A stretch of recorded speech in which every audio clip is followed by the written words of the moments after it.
사냥꾼의 올무에서 새같이 오 우리 영혼이 벗어났도다.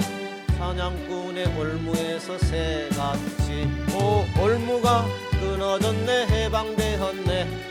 우리 도움은 주의 이름. 오 올무가 끊어졌네. 해방되었네. 우리 도움은 주의 이름. 오 우리 영혼이 벗어났도다. 사냥꾼의 올무에서 새같이 오 우리 영혼이 벗어났도다. 사냥꾼의 올무에서 새같이 오 올무가 끊어졌네. 해방되었네. 우리 도움은 주의 이름. 오 올무가 끊어졌네. 해방되었네. 우리 도움은 주의 이름.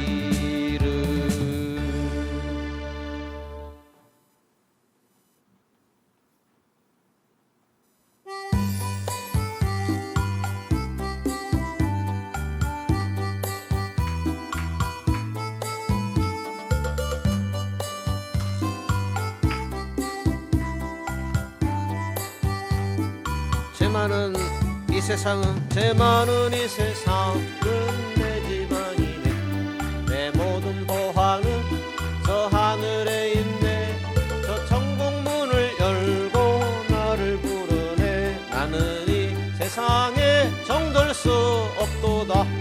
오 주님과 천국 없으면 난 어떻게 하나. 저 천국문을 열고 나를 부르네. 나는 이 세상에 정들 수 없도다. 저 천국에서 모두 날 기다리네. 내 주 예수 피로 내 시선 받았네. 나 비록 약하나 주님 날 지키니. 나는 이 세상에 정들 수 없도다. 오 주님 같은 친구 없도다. 저 천국 없으면 난 어떻게 하나. 저 천국 문을 열고 나를 부르네. 나는 이 세상에 정들 수 없도다. 저 영광의 땅에 나 이리 살겠네. 승리를 외치는 성도들 그 기쁜 찬송 하늘 울려 퍼지네. 나는 이 세상에 정들 수 없도다. 오 주님 같은 친구 없도다. 저 천국 없으면 난 어떻게 하나. 저 천국 문을 열고 나를 부르니. 나는 이 세상에 정들 수 없도다. 여러분은 숨이 안 차세요? 좀 더 느리게 해볼까요? 저는 숨이 차네요.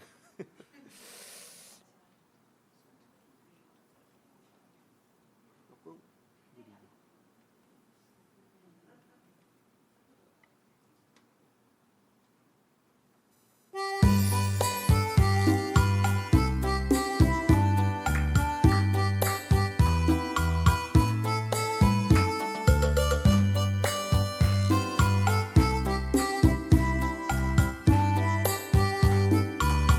제 많은 이 세상은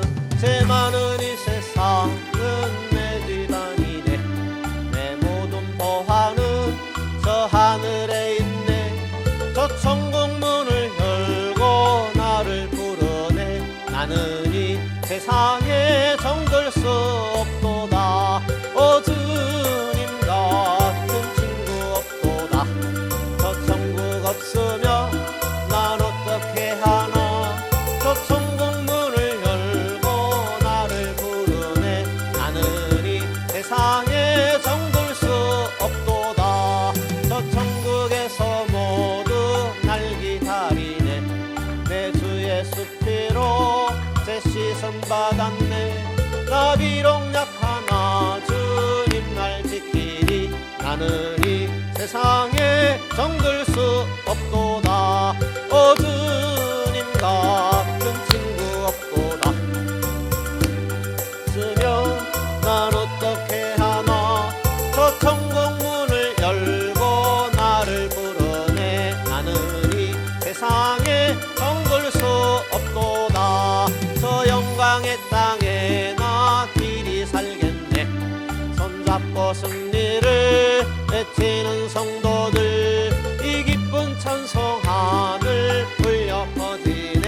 나는 이 세상에 정들 수 없도다. 어두님 같은 친구 없도다. 저 천국 없으면 난 어떻게 하나. 저 천국 문을 열고 나를 부르네. 나는 이 세상에 정들 수 없도다.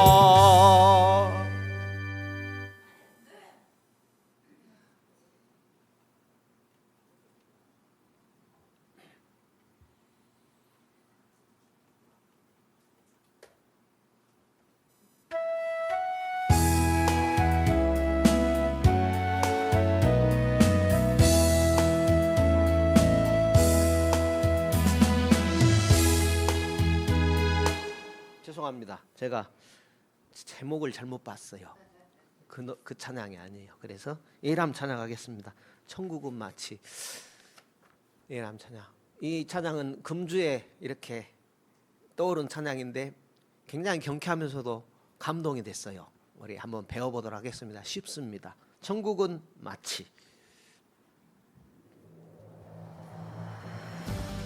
박수 치시면서 우리 찬양하면 좋겠어요.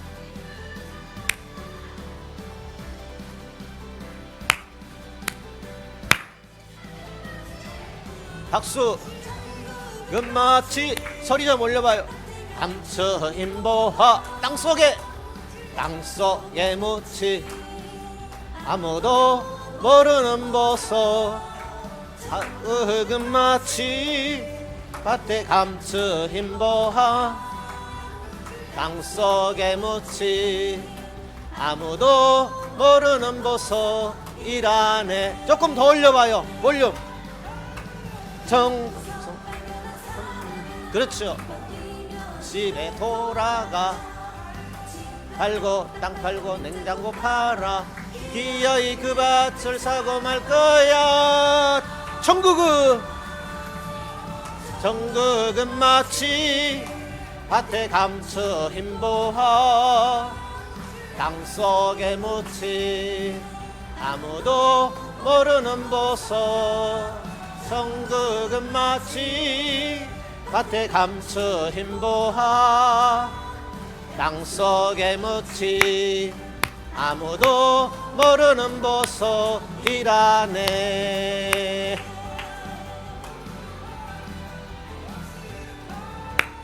박수 박수 박수. 그 보석 발견한 사람은 뛰며 집에 돌아가 집 팔고 땅 팔고 냉장고 팔아 기어이 그 밭을 사고 말 거야. 천국은 마치 밭에 감춰 힘보하 땅속에 묻지 아무도 모르는 보석. 천국은 마치 밭에 감춰 힘보하 땅속에 묻지 아무도 모르는 보석이라네.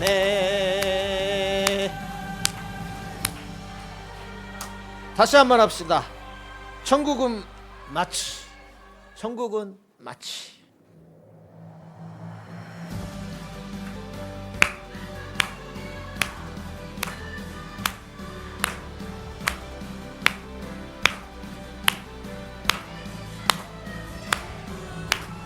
천국은 마치 밭에 감춰 힘보하 땅속에 묻지 아무도 모르는 보석. 천국은 마치 밭에 감춰 힘보하 땅속에 묻지 아무도 모르는 보석이라네. 보석 발견한 사람은 뛰며 집에 돌아가 집 팔고 땅 팔고 냉장고 팔아 기어이 그 밭을 사고 말 거야. 천국은 마치 밭에 감춰 힘보하 땅속에 묻지 아무도 모르는 보석 성국은 마치 밭에 감춰 흰 보화 땅속에 묻힌 아무도 모르는 보석이라네.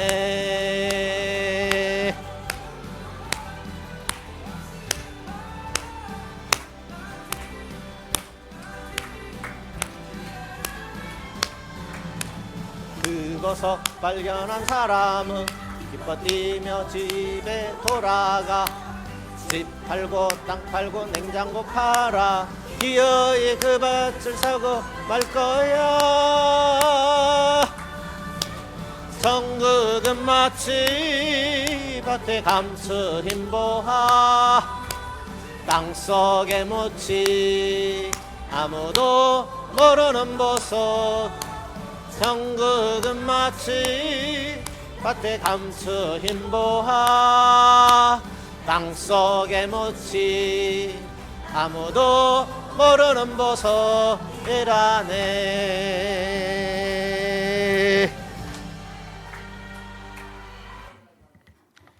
다음에 또 부르죠. 감동이 되지요. 냉장고를 왜 파는지 모르겠는데 냉장고보다 좋은 천국인가 보죠. 예. 성령 세례와 성령 충만 부분인데요.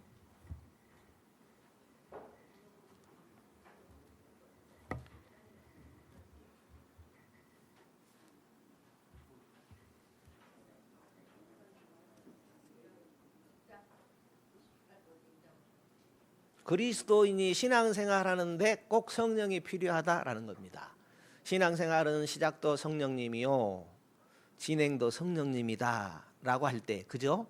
마침도 성령님이 없이는 안 돼요. 우리를 믿게 하는 것도 성령님이요, 그죠? 예수가 아니고서는 예수를 주실 할 자가 없다 그랬죠. 그러니까 우리가 예수 믿는 것은 성령님이 도와주신 거예요. 내가 무슨 수로 이것 떼보고 저것 떼보고 예수가 하나님 맞네, 하나님만이 진짜 하나님이네, 내가 어떻게 판단해요? 이렇게 믿고 보니까, 지나고 보니까 정말 하나님의 은혜죠. 은혜로 믿게 된 것이죠.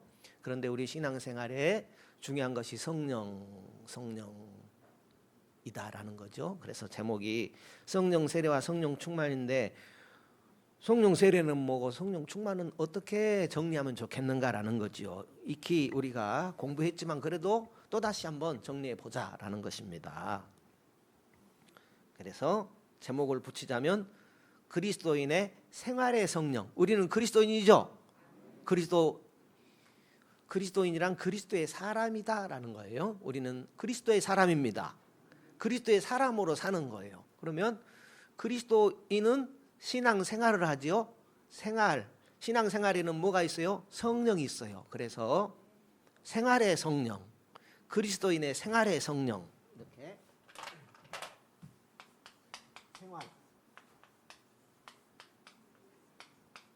생활의 성령, 그리스도인의 생활의 성령, 이런 차원에서 성령을 이해하면 좋겠다라는 겁니다. 이런 차원에서 성령 세례도 이해하고 성령 충만도 이해하고, 익히 나눴던 말씀입니다. 그렇지만 또 새롭게 다가오실 것입니다. 성령 세례는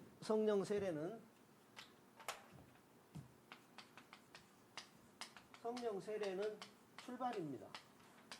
출발. 성령 세례는 우리 신앙생활의 출발입니다. 그러면 성령 충만은 무엇이냐? 성령 세례, 성령 충만은 성령께서 계속 일하신다라는 거죠. 성령이 계속 일하심. 성령이 계속 일하신다. 일하심. 성령 충만은 성령께서 계속 일하신다는 그런 차원에서 이해되어져야 할 단어입니다. 성령이 충만하면 좋겠죠. 그러나 늘 충만하지 않잖아요. 그렇지만 또 성령이 적게 채워져도 좋잖아요. 그래서 성령 충만하다, 이 뜻은 성령의 채움 차원에서 이해하면 좋겠다라는 것이죠. 성령이 가득 채워지면 좋겠지만은, 그죠? 조금이라도 채워지는 것도 좋다라는 거죠. 항상 여러분 성령 충만하고 싶으세요? 아, 진짜요? 그러면 날마다 아침부터 저녁까지 구하면 충만해질 수 있습니다. 아멘이에요? 아, 나는 좀 놀고도 싶은데요. 네, 성령의 체험 차원에서 충만을 이해하자라는 거죠. 늘 또 구하는 대로 늘 충만할 수 없고, 성령이 그 뜻대로 은사를 주신 것처럼 채워주시는 분이 성령이시고, 뭐 보슬비처럼 채워주시기도 하고 소낙비처럼 채워주시기도 하고 한다라는 거 여러분들과 같이 생각했습니다. 성령 충만에 대해서 오순절의 성령 충만을 첫 성령 충만, 첫 비상 충만 이렇게 표현할 수 있어요. 오순절의 성령 충만을 첫 비상 충만. 그러면 오순절 다음은 둘째 성령 충만. 오순절 또 다음 오순절은 뭐 몇 번째 성령 충만, 비상 충만. 여러 가지로 좀 정리를 해보면 이 채움이라는 단어가 충만이라는 단어로 표현이 됐는데, 이 채움이라는 단어가 더 쉽게 정리되겠다 하는 것이에요. 그래서 성령 충만은 번역한 거예요. 우리나라 말로 번역한 거예요. 그래서 영어를 보게 되면 이렇게 번역이 돼요. 채움으로. 영어를 필링이라고 그래. 필링. 영어 단어가 맞는지 모르겠어요. 이렇게 필링. 그 단어가 번역하면 이 충만보다는 채움이라는 뜻으로 번역이 되어지고, 충만보다는 더 이렇게 성경적인 번역이 더 될 것 같아요. 채움. 그러니까 채움이라고 했을 때는 꽉 채워지는 것도 있지만은 덜 채워지는 것도 있다라는 거죠. 예를 들어서 10% 채워지는 것도 있겠고 20% 채워지는 것도 있겠고, 그죠? 꽉 채워지면 100이라고 말할 수 있겠지만은 90도 좋은 거지요. 이렇게 채움에는 이렇게 여러 가지가 있을 수 있겠죠. 성령 충만을 채움으로 이해하는 것이 더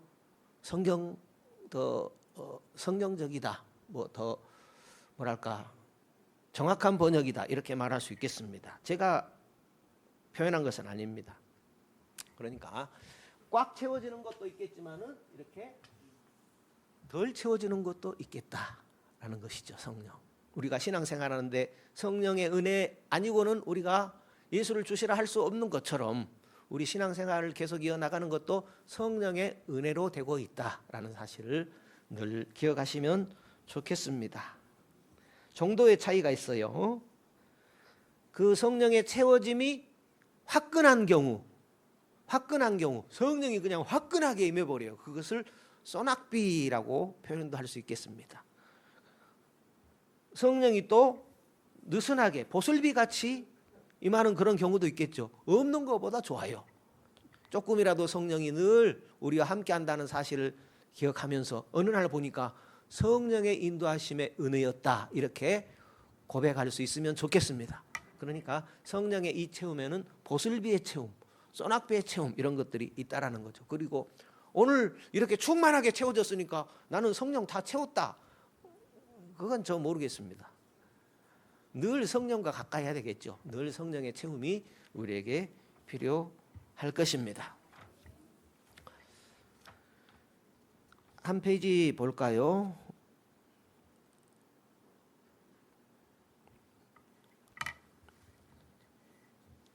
(10페이지입니다) 10페이지. 우리가 더 성경적으로 붙들 그런 부분, 제가 설명하기 어렵고 또 굳이 그냥 모르는 게 낫겠다 하는 부분은 제가 넘어갑니다.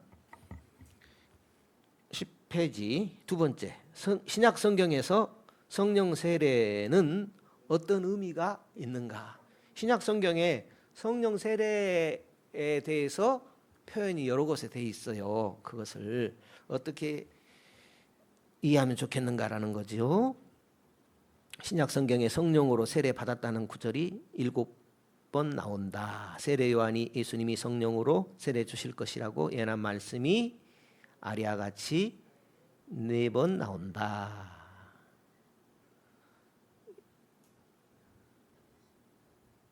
누가 성령으로 세례 주신다고 했어요? 누가 성령으로 세례 주신다고 그랬어요?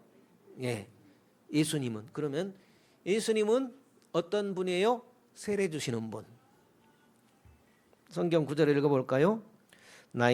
마태복음 3장 11절입니다. 나는 너희로 회개케 위하여 물로 세례를 주거니와 내 뒤에 오시는 이는 나보다 능력이 많으시니 나는 그의 신을 들기도 감당치 못하겠노라. 그는 성령과 불로 너희에게 세례를 주실 것이요. 그는 예수님이죠. 마가복음 1장 8절 나는 너에게 물로 세례를 주었거니와 그는 예수님은 성령으로 너희에게 세례를 주시리라. 누가복음 3장 16절 요한이 모든 사람에게 대답하여 가로되 나는 물로 너희에게 세례를 주거니와 나보다 능력이 많으신 이가 오시나니 나는 그 신들매를 풀기도 감당치 못하겠노라. 그는 성령과 불로 너희에게 세례를 주실 것이요. 그는 예수님이십니다. 요한복음 1장 33절 나도 그를 알지 못하였으나 나를 보내어 물과 세례를 주라 하신 그이가 나에게 말씀하시되 성령이 내려서 누구 위에든지 머무는 것을 보거든 그가 곧 성령으로 세례를 주는 이인 줄 알라 하셨기에. 성령이 누구 위에 머물렀어요? 예수님 위에 머물렀지요. 그러니까 그분은 성령으로 세례 주시는 분. 예수님은 성령으로 세례 주시는 분. 성령으로 세례 주시는 분이 누구예요? 예수님. 그렇습니다. 위에 성경 구절들을 통해서 성령 세례가 무엇인지 결론을 내리기는 쉽다 어렵다? 쉽지 않다는 어렵다는 거예요. 예수님께서 성령 세례를 주신다는 것, 예수님께서 자기를 따르는 제자들에게 성령 세례를 주실 것이라는 것은 분명하지만 성령 세례가 무엇인지는 알기가 참 어렵다라는 것입니다. 여기에서는 어렵다라는 거예요.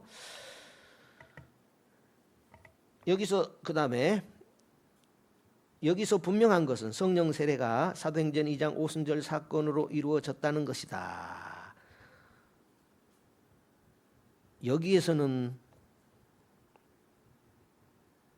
방금 또 성경 구절을 읽고 지나가야 되는데요. 사도행전 1장 5절입니다. 요한은 물로 세례를 베풀었으나 너희는 먼 날이 못되어 성령으로 세례를 받으리라 하셨느니라. 사도행전 11장 16절 내가 주의 말씀에 요한은 물로 세례를 줬거니와 너희는 성령으로 세례를 받으리라 하신 것이 생각났노라. 여기서 분명한 것은 성령 세례가 사도행전 2장 오순절 사건으로 이루어졌다는 것이다. 성령께서 제자들과 함께 있던 사람들에게 강력하게 임하셨고 그들이 방언을 했으며 약 3천 명이 회심했다는 것이 기록되어 있다. 알 것도 같고 모를 것도 같죠. 이제 고민 생깁니다. 제가 이걸 계속 봐야 되나 어쩌나 고민이 됩니다.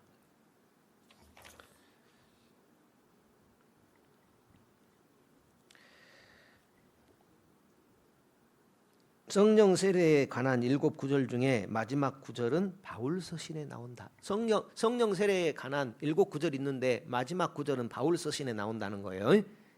그러면 마지막 구절은 어떤 것인가? 고린도전서 12장 13절입니다. 뭐라고 돼 있냐면 한 성령으로 세례를 받아 한 몸이 되었고 또 다 한 성령을 마시게 하였느니라. 지난번에도 보았지만은 기억이 안 나실 거예요. 그렇지만 또 더듬어 보면 생각이 날 수 있습니다. 그러면 방금 읽은 고린도전서 12장 13절이 다른 6구절과 같은 것을 가리키는가? 오순절주의자들은 고린도전서 12장 13절이 앞에 6구절과 다른 것을 가리킨다고 주장한다라는 거예요. 그런데 성경적으로 보게 되면 다르지 않고 같다라는 거예요. 다르면은 문제가 복잡해져요. 왜 문제가 복잡해지느냐? 여기에 다 설명이 되어 있습니다.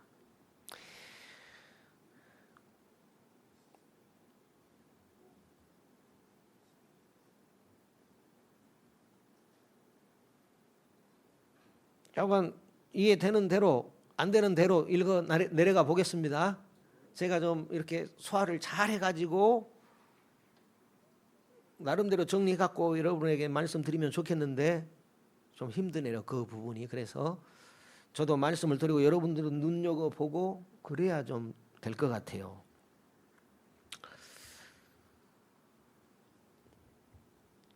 일곱 구절이라 있다, 성령 세례에 대한 일곱 구절이 있다고 했어요.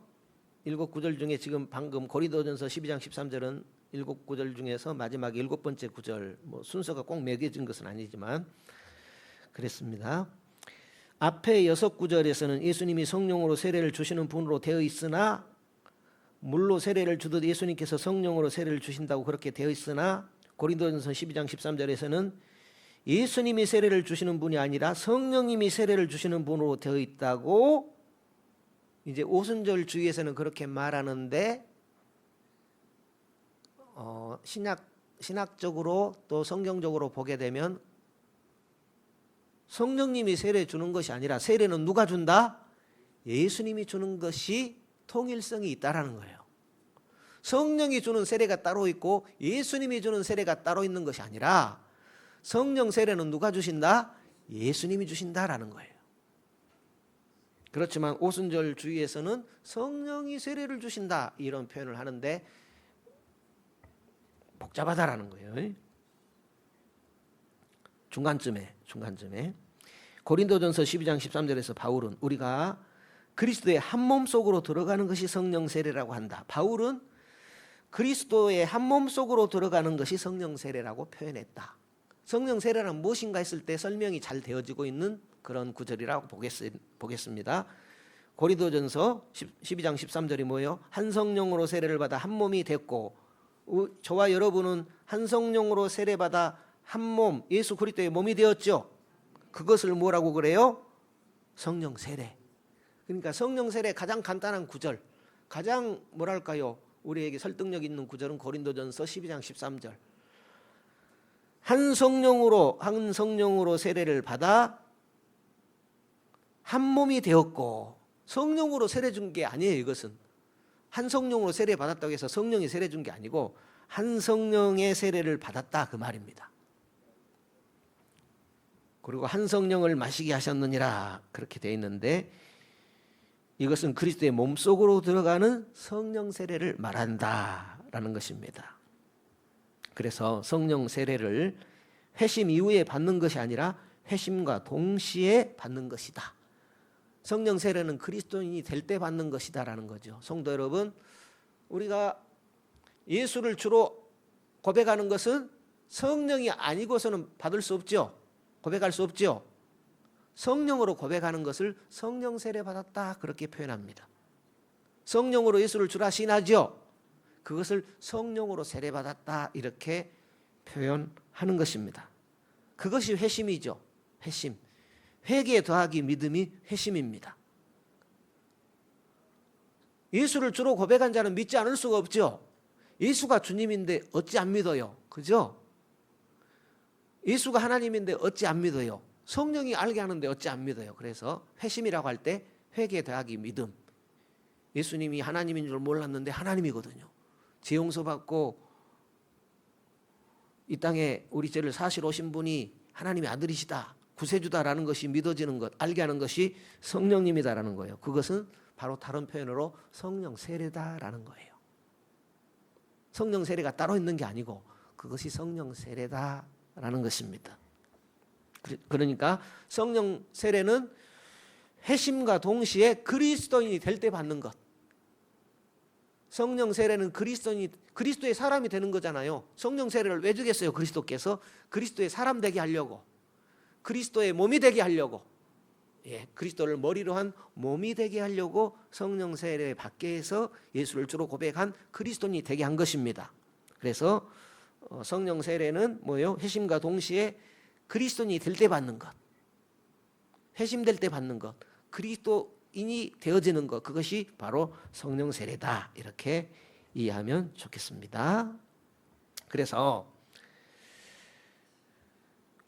여기 설명이 되어 있네요. 고린도전서 12장 13절에 성령 세례가 회심과 동시에 받는 세례이기 때문에 회심 이후에 성령 세례를 받는 것은, 회심 자체가 성령 세례 받아서 회심인 건데, 그리스도인이 되는 것이 성령 세례인데, 회심 이후에 성령 세례를 받는다는 오순절의 입장을 뒷받침할 수 없는 것이다라는 것이죠.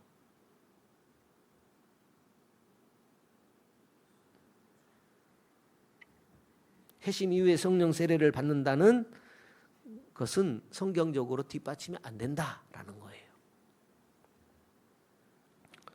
물론 이제 그 설득력 있게 어떤 구절들을 대지만은 그것은 설득력이 약하다라는 것입니다.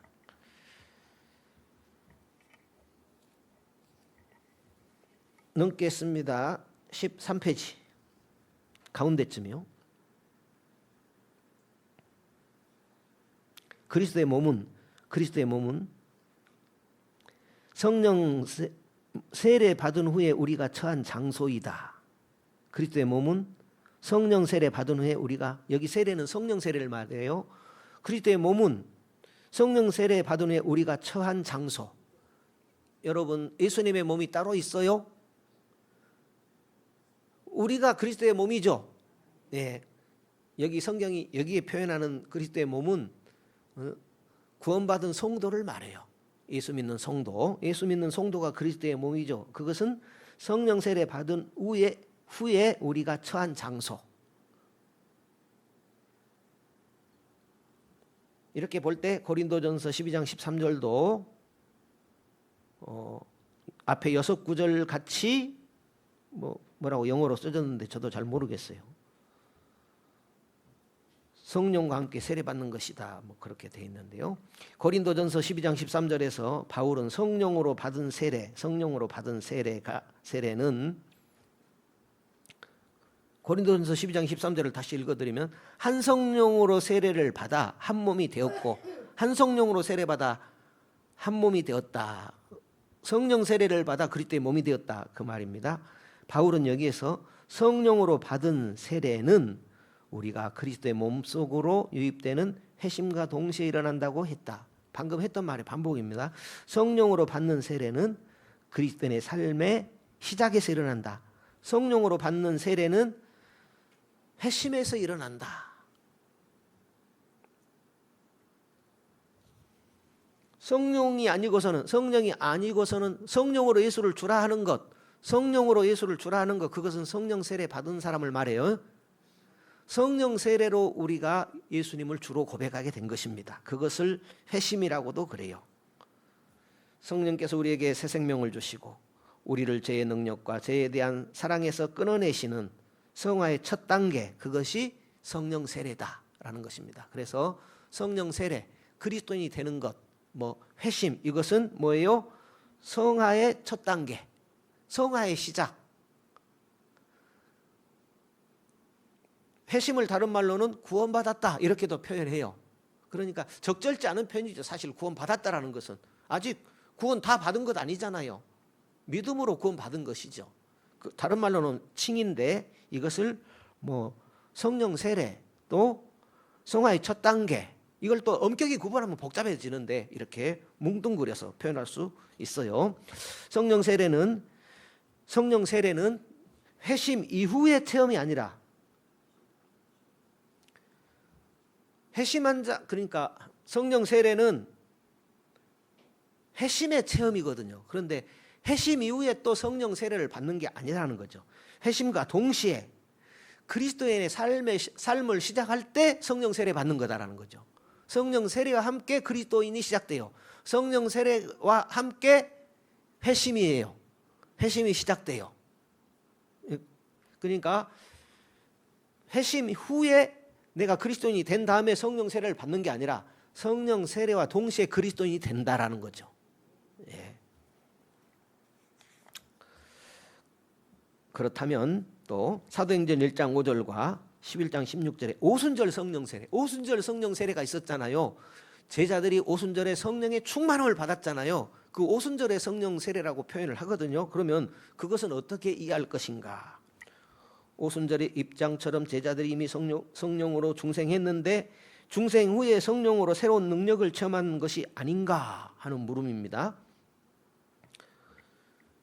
자, 여기서 여러분들이 이제 이 질문과 대답이 이해가 되어져야 돼요. 오순절 전에, 오순절에 성령 충만 제자들이 받았죠. 그런데 오순절 전에 제자들이 중생한 것이 맞아요, 틀려요? 그러면 왜 맞는지 아세요, 모르세요? 오순절 전에 제자들은 중생했어요. 그런데 그것이 왜 중생한 거예요? 그것이 이해되어져야 돼요. 여기 써져 있거든요.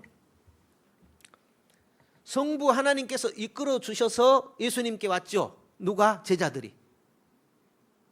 주는 그리스도시요 살아계신 하나님의 아들이십니다. 그랬더니 예수님께서 바요나 시몬아 너는 복이 있도다. 이 사실을 너에게 알게 하니는 누구시다? 하늘에 계신 내 아버지시다. 그러니까 아버지께서 내게 오게 하지 않으면 아무도 올 수 없는 거예요. 아버지 하나님께서 누구에게 오게 했어요? 예수님에게. 예수님에게 가야 거듭난 자예요.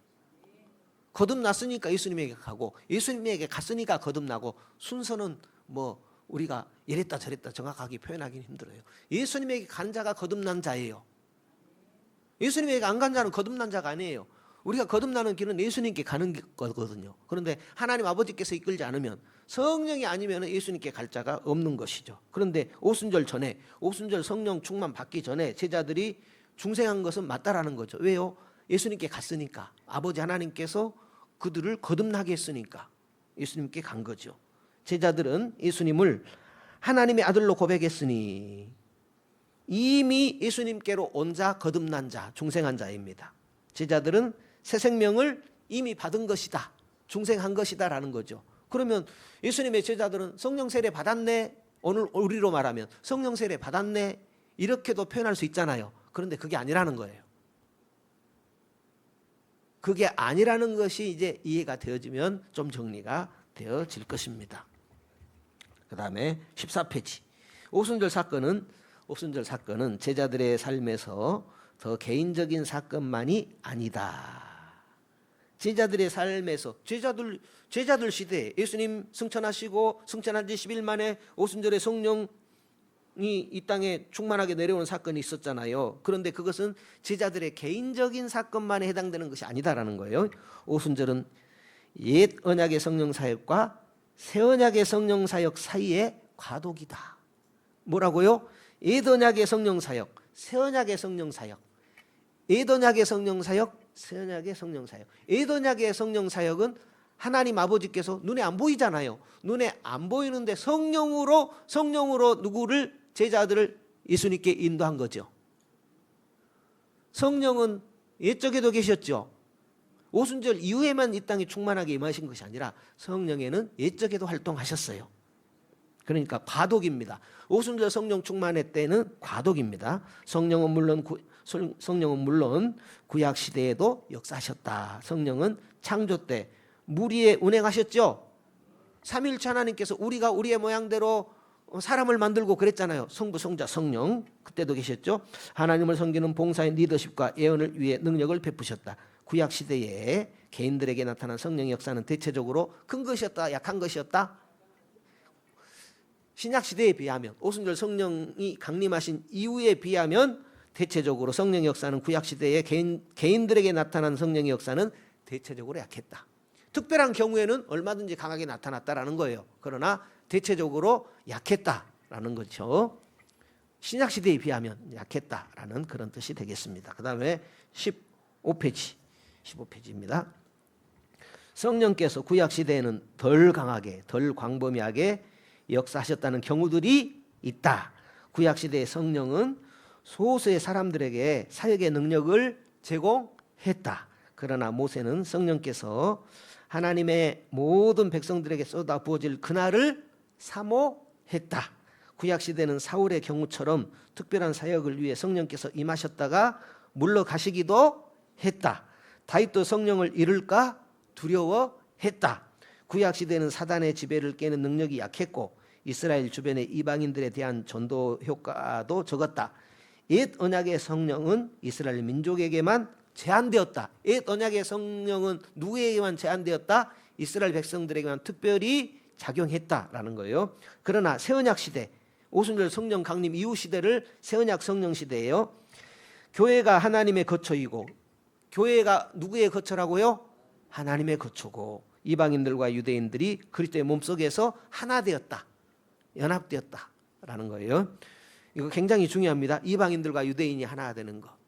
유대인들은 우월의식이 강해요. 이방 민족을 사람 취급을 안 해요. 같은 민족이었지만 사마리아인들을 다른 사람 취급했잖아요. 피가 섞였다고. 다른 민족의 침입을 받아서 피가 섞였다고 같은 동족 취급을 안 한 것입니다. 16페이지입니다. 구약시대의 하나님의 백성들은 성령께서 더 강력하게 더 넓게 역사하실 새 언약을 내다보았다. 구약시대는 어땠다? 내다보았다.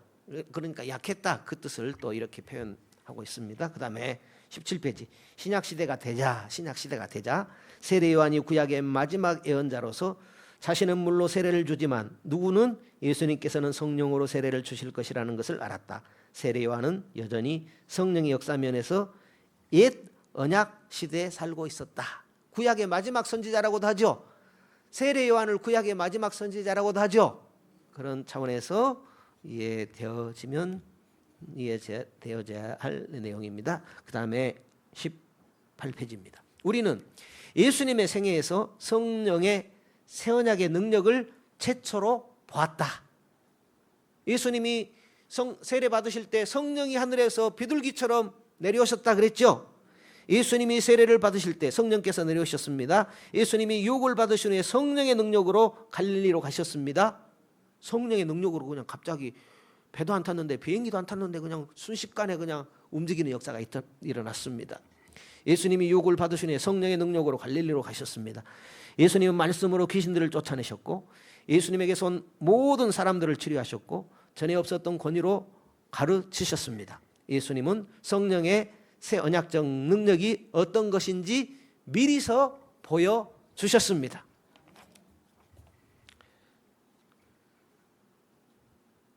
여기까지만 읽겠습니다. 19페이지까지요. 제자들은 오순절 때까지 성령의 새 언약적 능력을 알지 못했다. 오순절 될 때까지 제자들은 뭘 알지 못했다? 성령의 새 언약적 능력을 알지 못했다는 거죠. 예수님은 그들에게 예루살렘에서 성령, 내 아버지께서 약속하신 것, 성령이 이 땅에 충만하게 임하실 때까지 기다리라고 하시면서 성령이 임하시면 능력을 받을 것이라고 말씀했습니다. 이것이 제자들의 삶에서 옛 언약의 성령에서 새 언약의 성령으로 넘어가는 것이었다. 이제 이 교제를 들여다보신 분들은 알 것도 같고 모를 것도 같고 보니까 좀 더 알 것 같지요. 예, 감사합니다. 예수님이 승천하시고 새로운 충만과 능력으로 쏟아부어 주실 권세를 받으신 후에 성령께서 제자들에게 임하실 것이었다. 예수님이 승천하셔야 되죠. 예수님이 승천하셔야 성령이 내려오죠. 그래서 새로운 능력과 충만으로 쏟아부어 주실 권세를 이제 예수님이 확보하는 거예요. 그때 성령으로 예수님이 세례 주시는 것입니다. 그러니까 내가 가야 그가 온다 그랬어요. 예수님께서. 예수님이 성령으로 이 땅에 처음 첫 비상 충만으로 쏟아 부어 주신 때가 오순절의 성령 충만입니다. 이렇게 해서 다음에 더 보도록 하겠습니다.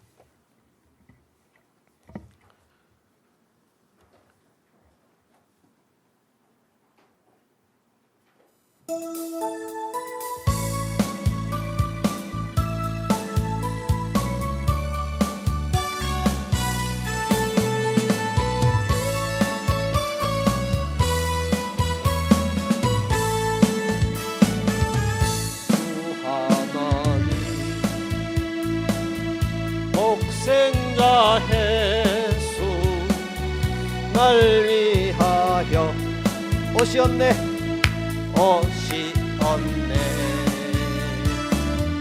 내 모든 죄 용서하시고 죽음에서 부활하신 나의 구세주 살아계신 주 나의 참된 소망 걱정 근심 전혀 없네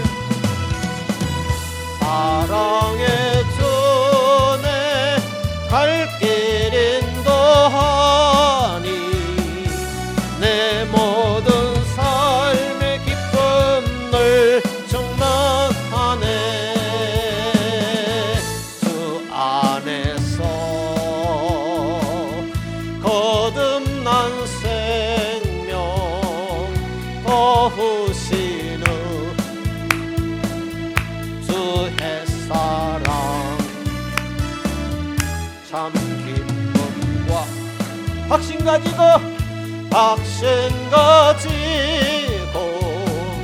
예수님의 도우심을 믿으며 살리. 살아계신 주 나의 참된 소망 걱정 근심 전혀 없네. 사랑의 주내 갈 길 인도하니 내 모든 삶의 기쁨을 충만하네. 그 언젠가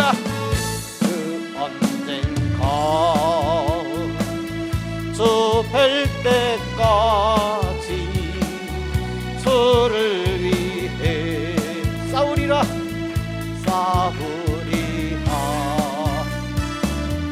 승리의 길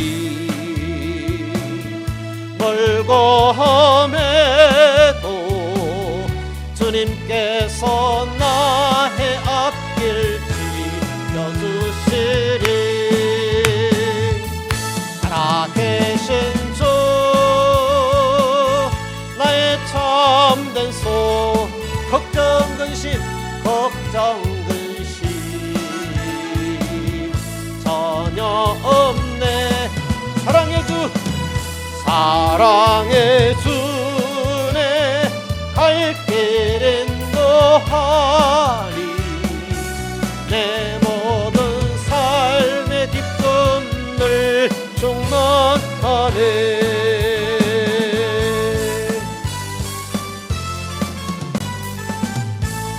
주기도 드립니다. 하늘에 계신 우리 아버지여, 이름이 거룩히 여김을 받으시오며 나라 위에 임하옵시며 뜻이 하늘에서 이룬 것 같이 땅에서도 이루어지이다.